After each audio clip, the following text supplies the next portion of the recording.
So do you agree with Reverend Graham and our panelists on this side that Americans should fear Islam? We do believe as Muslims the East and the West will one day be governed by the Sharia. Indeed, we believe that one day the flag of Islam will fly over the White House. Indeed, there's even a narration of the Prophet where he said the day of judgment will not come until a group of my ummah conquer the White House. Okay. Tonight we have another disturbing story to report. The Obama administration has confirmed to Fox News that earlier this month, members of the National Security Council met with this man, Abdullah bin Baya. Now, this is a group that openly supports Hamas and calls for the destruction of Israel. Now, the group was founded by an Egyptian cleric who in the past has called for the death of Americans and Jews and is banned for ever stepping foot in the United States. This is completely impossible to understand. Why you would have this person in the White House talking to people on the National Security Council, a person who's the vice president of an organization that calls for the destruction of the state of Israel, an organization whose president has advocated killing Israelis and killing Americans. And he's the vice president of the group. So we have somebody sitting in the White House who's part of an organization that has advocated the killing of Americans. What is going on in the White House? Another data collection, data gathering center on Islamists, though, is accusing the Obama administration of allowing scores of known radical Islamists to make hundreds of visits to the White House. It cites court documents and other records to identify many visitors belonging to groups serving as fronts for the Muslim Brotherhood, Hamas, and other Islamic militant organizations. Do you know how many of the members of your Countering Violent Extremism are members of Muslim Brotherhood? Let me ask you, Muhammad Biari was a member of the working group. You promoted him, and it said there, I've got articles here that say you swore him in as a member now of your, let's see, the Homeland Security Advisory Group. He's apparently been given a secret clearance. Let me make sure you leave here understanding. He was a featured speaker at the tribute to the great Islamic visionary Ayatollah Khomeini.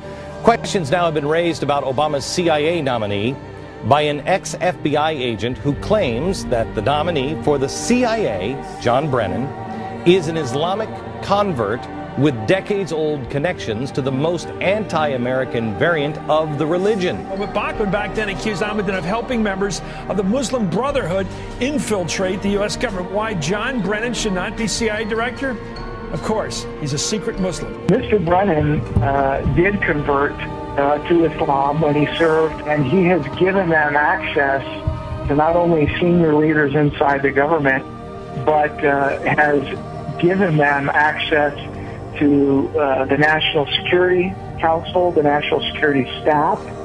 He has brought known Hamas and Muslim Brotherhood operatives into those positions of government. But for more than 3 decades, I have also had the tremendous fortune to travel the world, and as part of that experience, to learn about the goodness and beauty of Islam. And we begin this evening with the conflict in Syria, where the Obama administration is preparing to send weapons to jihadists who have vowed to destroy America. That's right. It looks like the White House is, well, they're getting ready to arm al-Qaeda terrorists in Syria. President Barack Obama has signaled that he will greenlight the transfer of lethal weapons to FSA, that's Free Syrian Army militants in Syria, within weeks, despite the fact that such groups are being led by al-Qaeda terrorists responsible for killing U.S. troops in Iraq who have vowed to destroy America. So forget all of those speeches that this president gave at AIPAC and, oh gosh, we're Israel's best friend, we're going to help them, because, oh no, we're going to give people who have the power to destroy Israel on the border with Israel military aid as they are planning. Many there make it clear they hate Israel, they hate us, and it's time that we do not provide military aid, abetting, and assistance to people that want to destroy Christians, that want to destroy Israelis, and that want to put the world in turmoil and have everyone living exactly as they dictate.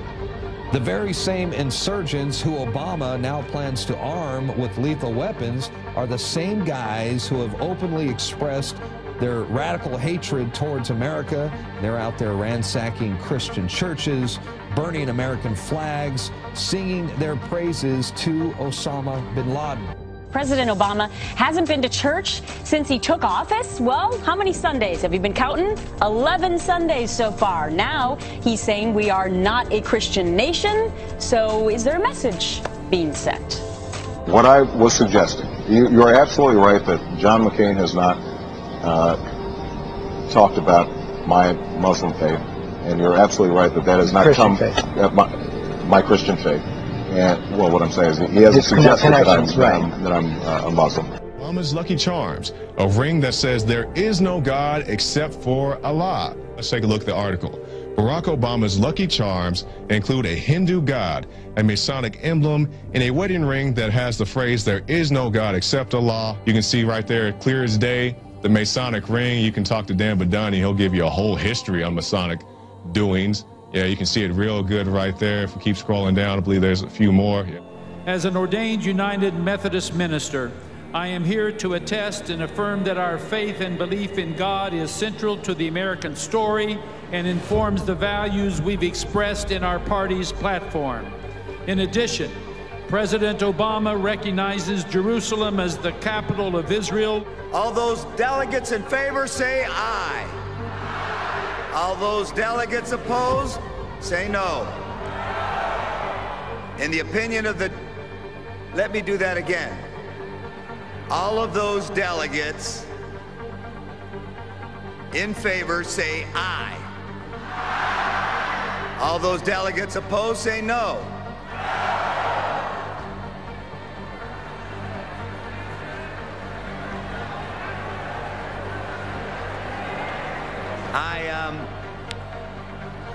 I guess.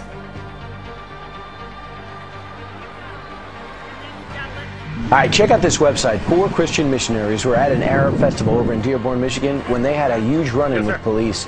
The Christians were the only ones that were charged, and you know, it's interesting, it wasn't the Christians that were breaching the peace, it was the hecklers, the Muslims who were actually making threats to them. And instead, what we have now, we have 4 Christians who were locked up and spent an evening in the jail for doing nothing more than expressing their religious beliefs. You know, in our country, we're not governed by Sharia law, we're governed by the Constitution, and we have a First Amendment that protects those rights. Is this more, were they adhering to Sharia law in their arrest? Because it doesn't seem to be going by our Constitution. I guess that was my point. Again, you know, our Constitution protects the right to free exercise of religion, the right to freedom of speech. Under Sharia law, you don't have those particular rights. You know, it's probably not a coincidence that in a city where you have the largest Muslim population in the United States, that you have police who are persecuting Christians. It is so dangerous down at that border, and you don't see that on television because cameramen usually don't go there. I'm catching 60 people at a clip with the Border Patrol agents, and mixed in are people from the Middle East. We're joking about it, but it's very, very serious because as I asked Congressman King if I had a bus of drug cartel members, Hezbollah, or Chinese nationals, what don't you want to get through? The reason being is because the Chinese nationals, they could create a cyber 9/11. And I witnessed 9/11 firsthand. I mean, I was like this, and I ran from those buildings. A cyber 9/11 would make that day look simple. I mean, we're talking about shutting down our air traffic control or shutting down the electric grid on the East Coast. This country would not be able to get through that sort of thing. So the fact that we're allowing that to come through the border, this is a pathway to disaster.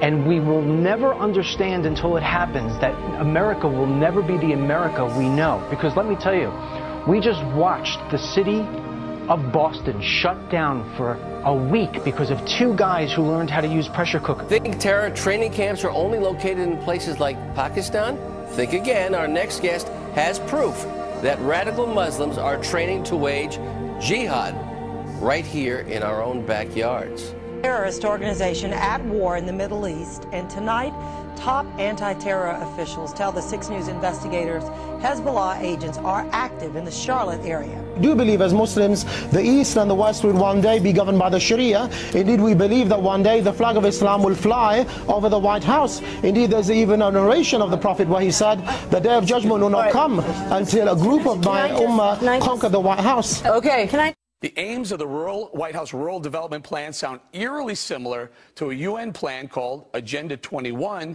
where a central planning agency would be responsible for oversight into all areas of our lives, a one world order. Sound familiar?